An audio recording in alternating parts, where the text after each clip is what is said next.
मेरे ही आत्मस्वरूप दिव्यात्माओं, कुंडलिनी जागरण के इस 5वें एपिसोड में आपका हार्दिक स्वागत है। आज की यात्रा के बाद हमारी यात्रा बिल्कुल अपनी अपनी हो जाएगी।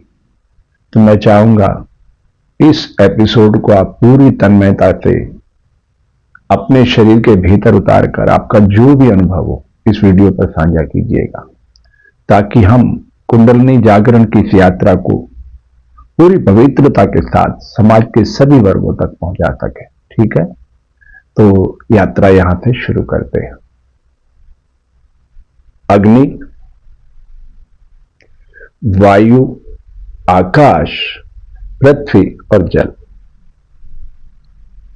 ये पंचमहाभूत इस तरह से मुद्रा विज्ञान के जरिए हमारे शरीर के भीतर हम इसको देखने का प्रयास करेंगे।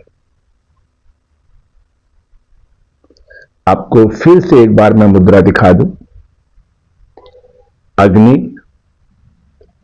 वायु को भीतर लिया, आकाश को बाहर, पृथ्वी को भीतर लिया, जल को बाहर। यानी इस मुद्रा का आप स्वरूप देखेंगे तो आकाश जो रिक्त सबसे ऊपर खड़ा है और जल है और अग्नि। ये जल में अग्नि, अग्नि में जल है और आकाश सबको रिक्त करता चलता है। ठीक है, तो इस तरह से हम सहस्त्रार चक्र से इस यात्रा को शुरू करेंगे। इस तरह से जितने हाथ हम फैला सकते कोहनियों से फैला देंगे। ठीक है, इसकी समयावधि है 36 मिनट, पर मैं ये नहीं कह रहा कि आज ही आप 36 मिनट कर लीजिए। आपकी शारीरिक क्षमता का ठीक से मूल्यांकन करके आप ही हर दिन उसको अभ्यास को बढ़ाएंगे, बस इतना ही ध्यान रखिएगा। ठीक है, यह सहस्त्रार चक्र है, हेड के ऊपरी हिस्से में एना सैटेलाइट प्रोवाइडर की तरह काम करता है और सारे तत्वों को हमने बांध दिया है। जैसा कि आप जानते हैं, लोहा आग में तप के फौलाद बन जाता है, सोना शीशे में जलकर शुद्धता को प्राप्त हो जाता है, जल 100 डिग्री पर तप कर भाप के रूप में तब्दील हो जाता है। बस ऐसी ही अनूठी यात्रा है ये। इस शरीर के भीतर जो 7 चक्र हैं, उन चक्रों का भेदन करते हुए कुंडलिनी शक्ति कैसे जागृत होती है, आज इसका हम व्यावहारिक अनुभव प्राप्त करेंगे। ठीक है, लंबी गहरी श्वास जितनी आप ले सकेंगे उसके लिए आपको पहले प्रश्वास छोड़ना आना चाहिए। आप पेट को खाली नहीं कर पाएंगे तो मूलाधार पे प्राण नहीं उतर पाएगा, टक्कर नहीं दे पाएगा, और मूलाधार पे टक्कर नहीं देगा तो वो प्राण अपान के साथ हवन करता हुआ सहस्त्रार चक्र तक नहीं पहुंच सकता।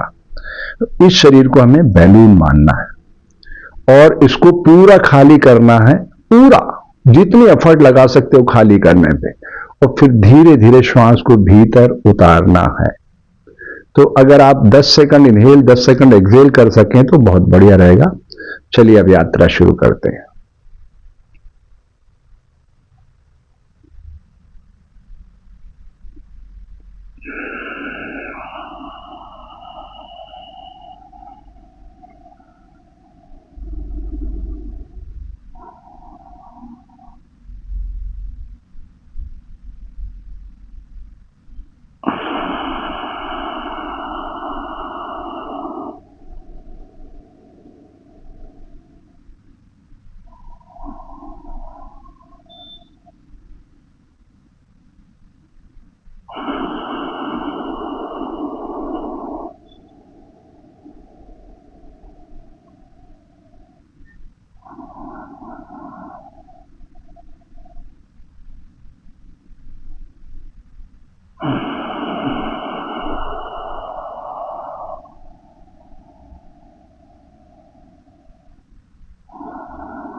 मान लो यहां आकर के आपके शरीर में कहीं कंपन है, धूजन है, घबराहट होने लगी है, तो आप इस मुद्रा को यहां आकर के छोड़ सकते हैं और फिर सारे तत्वों को खोल दीजिए। फिर इस तरह से हृदय के पास दोनों हाथ जोड़कर आइए, कुछ देर रुकिए शांत चित्त कि मैं अपनी स्थिति को देखना चाहता हूं कि मैं अभी किस स्थिति में हूं। तो इस तरह से एक हाथ खोलिए और इस तरह से पूरा प्रेशर आंखों पर, मतलब पलकों पर लगा दीजिए, पूरा जितना प्रेशर। अब आपके सामने यहां डॉट कुछ उभरेंगे आज्ञा चक्र पे। अभी मैं आपके सामने वो पर्दा खोलूंगा नहीं कि मैं क्या देख पा रहा हूं, ये आपको बताना होगा। तो ऐसे एक हाथ से पूरा प्रेशर बनाएंगे, कुछ देर रुकेंगे, आज्ञा चक्र पे देखेंगे क्या आपको दिखाई दे रहा।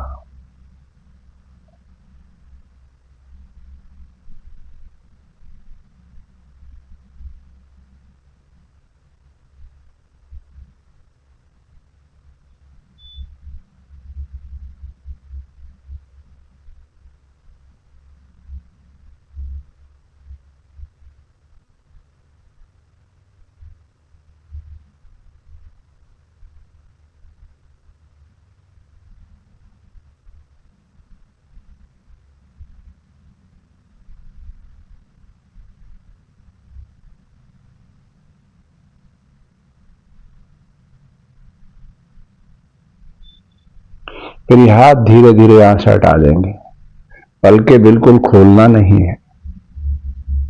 फिर दूसरे हाथ को इसी तरह से यहां लाएंगे, पूरी शक्ति से इसको दबाएंगे पलकों को,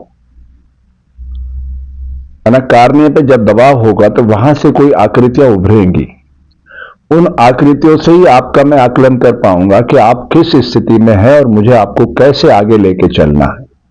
यहां से बिल्कुल आपकी यात्रा व्यक्तिगत हो जाती है। इसलिए मेरी दृढ़ मान्यता के अनुसार योग इज 1 to 1। हर शरीर को प्रकृति ने एक अलग ऊर्जा के साथ प्रकट किया है, तो हमारी किसी से कोई तुलना नहीं है, न कोई प्रतिस्पर्धा है। योग आत्मावलोकन का विषय है, अपनी अपनी यात्रा। यहां से आप अपनी यात्रा को प्रारंभ कर सकते हैं। इस तरह से धीरे धीरे आपकी यात्रा परवान चढ़ सकती है। बीज के अंदर पेड़ छुपा हुआ रहता है। यकीनन यही एक शिक्षक का धर्म होता है कि उस बीज को पेड़ बना दे, ठीक अनुकूल वातावरण देकर। तो हम योग विषय के विद्यार्थी हैं, हम आपको प्रकृति के उस दिव्य खजाने से जोड़ना चाहते हैं कि आपका जीवन सरल, तरल और प्रसन्नचित हो उठे। यही इस पूरे अभिनव अभियान का हिस्सा है, जिसे मैं पूरी शिद्दत और ईमानदारी से आप तक पहुंचाने का प्रयास कर रहा हूं। मेरा उद्देश्य तो सिर्फ इतना सा है कि आपको जागृत कर सकूं कि प्रकृति ने आपको भारत की भूमि पर, ऋषियों की पवित्र भूमि पर भेजा है एक निश्चित उद्देश्य के साथ। जब वो उद्देश्य सामने आ जाएगा तो आपका जीवन बहुत ही ऊर्जा से परिपूर्ण हो उठेगा, यकीनन। लेकिन आप अगर पूरी ईमानदारी से मुझ तक अपने मन के भाव नहीं पहुंचाएंगे कि जो आपने देखा है, तो मेरे पास ऐसी कोई मशीन नहीं है कि आपके शरीर के भीतर उतर के मैं ये जान सकूं कि आपका अनुभव जो आप लिख रहे हैं वही है या कुछ अलग है। ठीक है, तो इस तरह से जो मुद्रा विज्ञान के जरिए आप सहस्त्रार चक्र तक जुड़ेंगे, तो मूलाधार से सहस्त्रार चक्र तक जो प्राण भीतर उतर रहा है, आपके प्राण, वो बिल्कुल इस तरह से रोटेट होता हुआ आपको महसूस होगा, यकीनन। जब आप पूरी ऊर्जा से ये क्रिया करेंगे तो जो भी घटनाएं शरीर के भीतर हो रही है वो सब आपको दिखाई देने लग जाएगी। ये खुली आंख से आप भीतर की स्थिति नहीं देख सकते। हमारे ऋषियों ने, मुनि पतंजलि ने अष्टांग योग दिया है ना, उसमें क्या बताने की कोशिश की उन्होंने कि यम नियम का पालन करने पर आसन की भूमि उर्वरा हो जाती है ना। आप आसन के लिए सिद्ध होने की अवस्था की ओर चल पड़ते हैं। अब यम नियम क्या है? ये मानव सभ्यता के विकास हेतु है। यम के 5 भागों में अहिंसा, सत्य, अस्तेय, अपरिग्रह, ब्रह्मचर्य की बात कही गई है। थोड़ा मैं बताना चाहूंगा आपको ताकि आपका जीवन इस मार्ग पे चल पड़ेगा। अहिंसा यानी आप जो अपने शरीर के प्रति व्यवहार की उम्मीद करते हैं समाज से, वही आप समाज के साथ ठीक वैसा ही व्यवहार करें। ये अहिंसा है। ये सबसे श्रेष्ठ परिभाषा है अहिंसा की कि जो व्यवहार मुझे अपने लिए पसंद है वही व्यवहार मैं जगत के सब जीवों से करूंगा। ये अहिंसा की प्रॉपर डेफिनेशन है। ओके। सत्य है, हमें झूठ से बचना है। ये नहीं हम दिल्ली बैठे और हम बता रहे मोबाइल पे कि हम मुंबई बैठे हैं, इससे क्या हासिल हो जाएगा? लेकिन आपकी डाटा प्रोग्रामिंग झूठ वाली हो जाएगी, फिर आप बात बात पे झूठ बोलने लग जाएंगे। तो झूठ से बचना है तो शेष सत्य ही रह जाता, उसी की पहचान है, वो कभी नष्ट नहीं होता। समझ रहे हैं ना आप? अस्तेय, चोरी का भाव, कोई नहीं देख रहा है तो मैं चोरी कर लूं ना, मन में ये भाव नहीं उठना चाहिए। तो आप आसन को सिद्ध कर पाओगे, उसके लिए है ये। अपरिग्रह, अपनी आवश्यकता को न्यून करना। अब 56 पकवान आपने रख दिए, आप क्या क्या खाओगे? अरे कितने अथक परिश्रम से वो चीजें निर्मित हुई है, तो जरूरतमंद तक पहुंचेगी। अपनी आवश्यकताओं को न्यून करना। जब आप प्रॉपर चू करोगे, आपको 12 घंटे तक दोबारा भोजन करने की इच्छा ही नहीं रहेगी। भूख का संबंध पेट से नहीं है, दिमाग से है, मैं ये कहना चाहता हूं। तो अपनी आवश्यकताओं को न्यून करो। ब्रह्मचर्य, प्रकृति के अनुशासन का दृढ़ता से पालन करो कि प्रकृति कैसे काम कर रही है। प्रकृति के प्रत्येक कार्य में दृढ़ आत्मानुशासन है। ये पंच महाभूत हजारों साल पहले भी थे, आज भी, हजारों साल बाद भी रहेंगे। आप हम सब प्रकृति की बगिया में वर्षा की बूंदों के समान उपस्थित होते रहते हैं। आप समझिए, ये क्षणभंगुर जीवन है, इसे आप रोक नहीं पाएंगे। इसका सदुपयोग करना सीखना है। ठीक है। अब ये समाज के कल्याण की बात है, इसमें मानव सभ्यता की बात है। अब हमारा खुद का निर्माण कैसे होगा? फिर नियम के 5 सूत्र। शौच, विचारों को पवित्र करना, निरंतर गलतियां करना मानव स्वभाव है, उसे दोहराना पशुता है, सुधारना तो मानवता है। ठीक है। संतोष, आत्मप्रिय कार्य। आत्मप्रिय कार्य के बिना आपको संतोष प्राप्त नहीं हो सकता। तप, की गई भूलों का प्रायश्चित करना, उसके लिए तो एक कुंभ पर्व है, प्रायश्चित पर्व है, नुमाइश का पर्व थोड़ी है।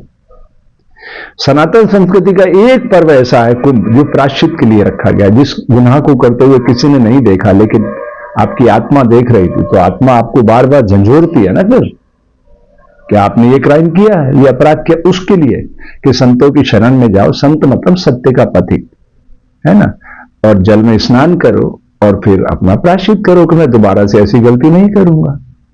फिर स्वाध्याय, अपने स्वरूप का चिंतन कि मैं कौन हूं, मैं कहां से आया हूं, कहां मुझे जाना है, प्रकृति ने मुझे भारत की भूमि पर किस उद्देश्य के लिए भेजा है। फिर ईश्वर प्राणी धाम, सौंप दो सब प्रभु को, सब सरल हो जाएगा। तो यम नियम का पालन करने पर आसन की भूमि उर्वरा हो उठती है। आसन मतलब एक विशेष तरह का खिंचाव पैदा करना शरीर के अलग अलग अंगों में। तो हमारे ऋषियों ने अनेक अनेक पशु पक्षियों से लिए, जैसे मयूरासन मयूर से, उष्ट्रासन ऊंट से, भुजंगासन सांप से, गरुड़ासन गरुड़ से, वगैरह वगैरह, मत्स्येंद्रासन मछली से। तो इन सबकी विलक्षण क्षमता है, सब जीवों की। हम सबसे सीख सकते हैं, सारे जीवों से। ठीक है। तो आसन हम सब पशु पक्षियों से सीखते हैं। फिर हम प्राणायाम सीखते हैं। जब हम प्राण को धारण करना सीख लेते हैं, तब हमें पता चलता है कि प्राण, अपान, समान, व्यान, उदानी, 5 तरह की वायु का जो रूपांतरण है शरीर के भीतर, तो बहुत ही चमत्कारिक है। तो जब प्राणायाम की भूमि पर आप उतर जाएंगे, प्राणायाम पर, तो प्रत्याहार करने लगेंगे, आप अंतर्मुखी हो जाएंगे ना। शरीर के अंदर की स्थिति से आपका परिचय होने लग जाएगा, बाहर से नहीं, भीतर से। और जब आप अंतर्मुखी हो जाएंगे, जब आपका ज्ञान शुद्ध हो जाएगा, तो आपके संकल्प शुद्ध होने लगेंगे, तो धारणा आपकी परिपक्व हो जाएगी। और धारणा जब ध्यान बन गई, तो आपके जीवन का हर पल ऊर्जा से परिपूर्ण हो उठेगा। यही समाधि की अवस्था है। फिर प्रकृति का और जीव का भेद खत्म हो जाता है। जब मैं था तब हरि नहीं, हरि मिले मैं नाही, प्रेम गली अति सांकरी, तामे दो न समाई। तो इस तरह से जब समाधि आप लगाने लग जाते हैं, मतलब आपके स्वरूप का आपको बोध हो जाता है, तो कुंडलिनी शक्ति अपना द्वार खोलती है। उसकी 3 लपेट है, स्थूल, सूक्ष्म, कारण। स्थूल यानी शरीर है आपका, ये सूक्ष्म प्राण है, वो कारण शरीर, ये पंच तत्व कैसे काम कर रहे हैं इसको आपको देखना आ जाता है। अलग अलग दिखाई देते हैं सब, देख लो आप, जल, पृथ्वी, आकाश, वायु, अग्नि अलग अलग है ना, और अब क्या हुआ, बिल्कुल इक्वल, एक जैसे हो गए। ये प्रकृति का सबसे बड़ा चमत्कार है। और जब आप कुंडलिनी शक्ति को जागृत कर लेंगे, तब आपको एक एक घटना प्रकृति की आपके सामने होती हुई आप देख सकेंगे। तो वो जो क्षण होंगे आपके जीवन के, वो माधुर्य के, आनंद के, आप जीवन के हर पल को बहुत ऊर्जा से जी सकते हैं। ठीक है, मैं उम्मीद करता हूं अभी तक आपने हमारा ये चैनल सब्सक्राइब नहीं किया तो कर लीजिए। ये एक धरती पे हंसते खेलते मानव को लाने का अभियान है। तो आपके मंगल की कामना करता हूं।